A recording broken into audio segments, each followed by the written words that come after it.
pack dump, but this one is a little bit different. I went on a 3-day backpacking hunt.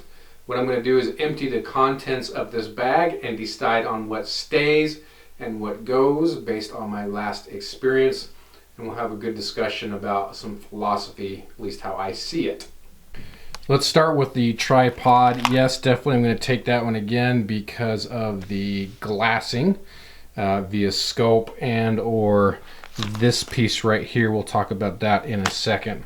But tripod, yes, that will come with me again. Sometimes I've left that depending on if I'm in areas that's very thickly forested, I can't use the spotting scope. So it depends on the hunt, where I'm hunting, but generally speaking, yes, I will take the spotting scope with me. So this one is going to go, but now I'm going to mount the camera on this so you're not have to deal with this type of movement throughout the video. Again, thought process here is this is a backpacking hunt, so keep that in mind. Trekking poles. I absolutely love trekking poles, but I'm ditching these. I will not take these, and this is why. I took them last time and I used them to go up because I wasn't really hunting. I was just trying to get to my hunting spot. But I put my bow on the back of my pack, but my bow is heavy enough and it's out on the pack far enough. It feels like it just pulls that pack backwards. So I find if I actually carry the bow, it's a lot easier. Then when I'm out hunting and such, I've got the bow in one hand and I've got to deal with the camera. So these really don't get used a lot as much as I love these things. They're hard to use when you're filming. So get rid of those, that'll save me some weight. Cordage, this just comes from my backpacking. I always use cordage for a variety of different things. On this hunt, I could probably ditch at least this much of it and just go with this and be okay. So I'll likely cut back on the cordage. And what you're seeing here, these are just various lengths of cordage. I find I like it different sizes when I'm out messing with stuff. So the Silky Gomboy, gosh, you know, unless I plan on cutting a head off or something, I don't see any reason to take that. It's just dead weight because I'm not making fires. Generally speaking, when I'm out there, I'm way too tired by the time I get back to even worry about a fire. So processing wood, I wouldn't need that. And a lot of that too, though, would depend on the time of year. Right now, there's still a lot of dry stuff on the ground. There's no snow. We're getting close, but not there yet. So I just don't think this is needed, especially if I'm hunting cow elk. I usually have this in my pack. This is just fat wood. You can see that it has been used, but again, I'd get rid of that. Batteries. So I generally carry a AA, AAA, because those are the flashlights I run. That said, lately I've been using the rechargeable flashlights, so I could ditch those two. This one right here, this silver battery, that's actually a spare battery for my rangefinder. So I'd be kind of dead in the water without that. So definitely going to take that battery. This is an interesting piece because this is a solar charger. This is a small one, and it depends on the length of the trip and honestly how intensive I am with filming. So I did use it a little bit, but you have to get really, really good conditions for that to work well and be able to charge your stuff. So part of me wonders if it's worth it. What I don't have, because I've got it back in my truck that I'm not showing you, is the dark energy. What I do is that's a battery, it's a power bank. So I will keep that in here. It's about the size of this, about the size of a phone. And I keep that in there. That's what I use to keep camera batteries charged. And the DSLR camera batteries will eat a lot of that power. And then of course keep the phone topped off as well. But that's why I like solar charging, is because then I can keep that topped off. But again, this specific size, it really takes a while to make a dent in that. So part of me wonders if it's worth it or not.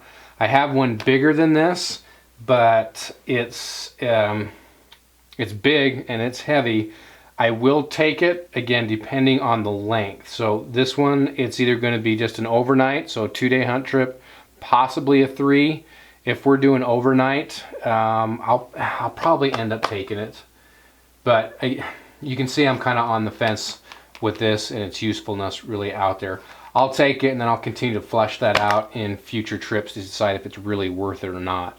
This is a spare battery for the DSLR. And then what I bought is this charger here, so you can put 2 batteries in. And it's just a USB, micro USB charging, and that plugs into the dark energy that, again, I don't have here, it's in the truck right now. And that's how I keep these charged out there in the field. Water bladder, I love these things and I hate these things. Overall though, they're convenient enough. I will definitely take this again. I just run the 2-liter. With what I'm doing, that seems to work well. Sometimes I wish I had it larger, but that's been working so far. You may see that change in the future. Of course, you got game bags. I will take those with me because I'm trying to think positive here as I'm learning this process. Here's some leftover food.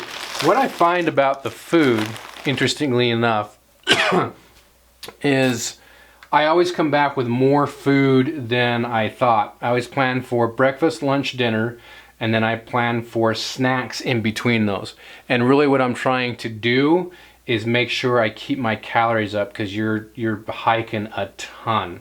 But as it happens, I generally come back with more food than I planned, because sometimes I just get so tired I don't want to eat.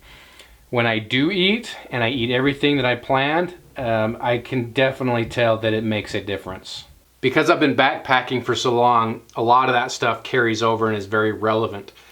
This is where you'll see a lot of that. So I've got a signaling mirror that will stay for obvious reasons in case you need to signal somebody.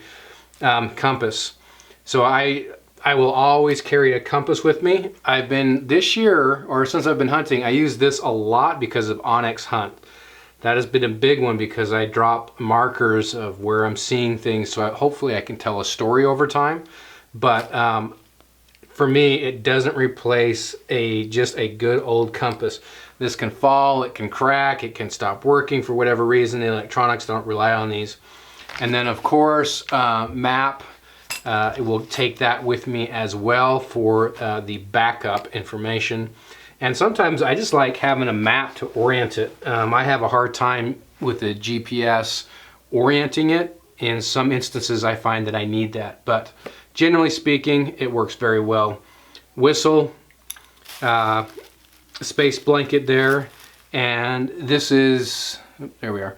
This is rubbing alcohol. I really like this because you can get your hands clean when you need to, but also it can double as a emergency fire starter, so kind of a double use thing there.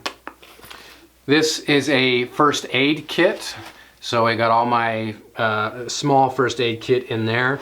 I also have rubber gloves, so if I were to get something, I can use those to help process it and just keep my hands clean as you can.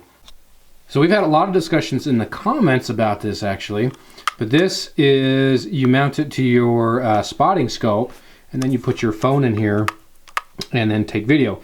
Do I need this? No, but I like to get video for, one, just for memories, and to get a better look at the animals, but this is a new one, and it's a universal fit. We had a lot of discussions about, hey, why can't they make one?